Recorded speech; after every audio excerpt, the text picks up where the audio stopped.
महिलाको जीवनशैली कष्टकर बनाउँछ। लेकिन ये साला कर क्या रहा है यहाँ पे? नाम पनि लेख्नु नाम लेख्नु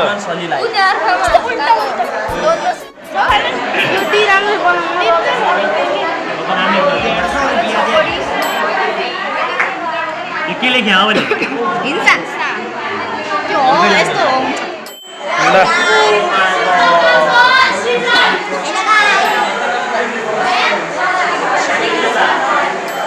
तपाईँहरूको भिडियो कसैले बनाइदिएछ?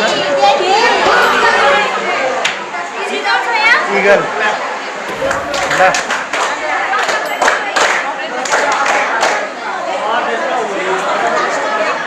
के लेखिँदैछ यताकता के लेखिँदैछ? लो गाय देखो ना गाय देखो ना।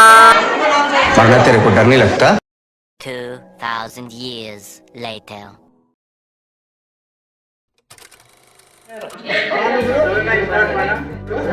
र हाम्रो ग्रुपको प्रश्न चाहिँ सामाजिक समस्या भनेको के हो र सामाजिक समस्याले चाहिँ समाजमा पार्ने प्रभावहरूको बारेमा लेख्नु भनेर आएको थियो। र यसको बारेमा चाहिँ हामीले यहाँ चाहिँ एउटा प्रोजेक्ट बनाएको छौँ र आज तपाईँले सुनाउँछौँ सामाजिक समस्याको बारेमा। पहिलो कुरा चाहिँ सामाजिक समस्या भनेको के हो त? सामाजिक समस्या भनेको हाम्रो समाजमा देखा पर्ने विभिन्न प्रकारका समस्याहरूलाई हामीले सामाजिक समस्या भनेर गर्छौँ। र सामाजिक समस्यामा चाहिँ जस्तै के पर्छन् भन्दाखेरि चाहिँ हामीले देखेका छौँ छुवाछुत, जातीय भेदभाव, धार्मिक असहिष्णुता, महिला हिंसा, बाल विवाह, बाल श्रम, लागु पदार्थ र दुर्व्यसन, चोरी डकैती, असुरक्षा, बलात्कार आदि चाहिँ सामाजिक समस्यामा पर्दछन्। र अर्को चाहिँ के थियो त्यसमा भन्दाखेरि चाहिँ सामाजिक समस्याले चाहिँ हाम्रो समाजमा के प्रभाव पार्छ भनेर। अब सामाजिक समस्याले पारेका प्रभावहरू के छन् भन्दाखेरि चाहिँ नम्बर महिलामाथि बलात्कार, असमानता आदिले महिलाको जीवनशैली जस्तै कि महिलालाई अहिलेको समयमा चाहिँ धेरै विभिन्न रूपमा गइरहेको छ।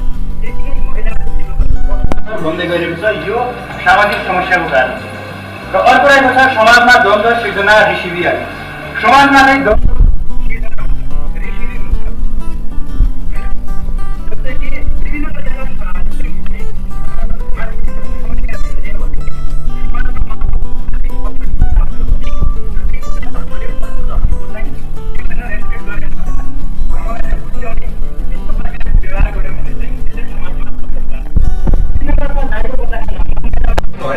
हत्या, मानसिक दबाव जस्तै अहिलेको पहाडी क्षेत्रमा पनि छ हुन्छ त, तर तराई क्षेत्रमा हेर्ने हो भने एकदमै बढी दाइजोलाई चाहिँ विवाहमा एकदमै माथि राखिन्छ है।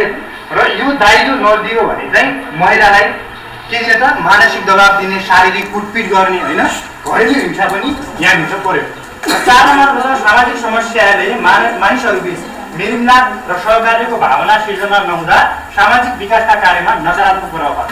जस्तै कि समाजमा यी माथिका जो समस्याहरू छन् तीहरू सिर्जना हुँदाखेरि के हुन्छ त समाजमा मेलमिलाप हुँदैन, द्वन्द्व सिर्जना हुन्छ। यस कारणले जो समाजलाई विकासतर्फ लैजानु पर्ने हुन्छ, समाजमा विकासका कार्य जस्तै शिक्षा क्षेत्रहरूमा भयो, स्वास्थ्य क्षेत्रहरूमा, त्यो क्षेत्रहरूमा चाहिँ असर पार्छ सामाजिक समस्या।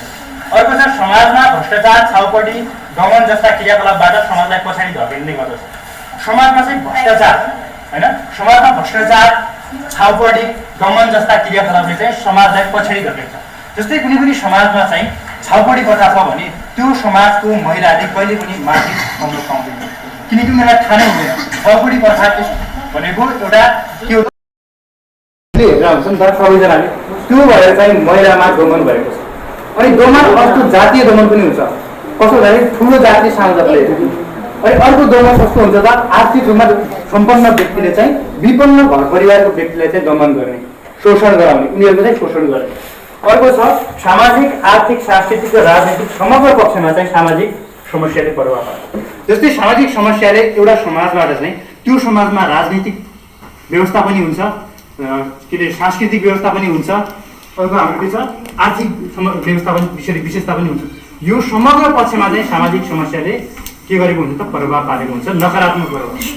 त्यस कारणले यो समग्र पक्षमालाई चाहिँ हामीले सबैजनाले मिलेर गऱ्यौँ। आजको प्रेजेन्टेसन यति।